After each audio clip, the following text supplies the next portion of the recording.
Assalamu alaikum. YouTube көрүүчүлөр, жылкы сүйүүчүлөр. Сатууга туугандар, мына ушул Карагашка 3 бутак тай чыгат.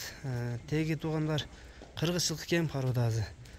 1 жаш чыгып аткан тай экен, бою барагыла, аябай бийик экен кыргыз жылкыга туугандар.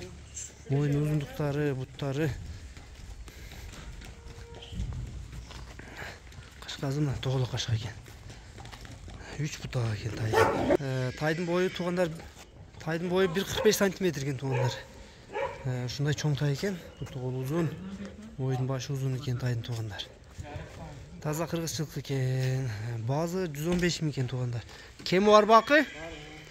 115 000 кеми бар экен. Номерлерди астына жазып калтырабыз туугандар. Дареги Аксу району. Кимге жаккан болсо номерлерге байланышка чыга бересиңер туугандар. Ушундай чоң тай издегендер болсо көрөсүңөр.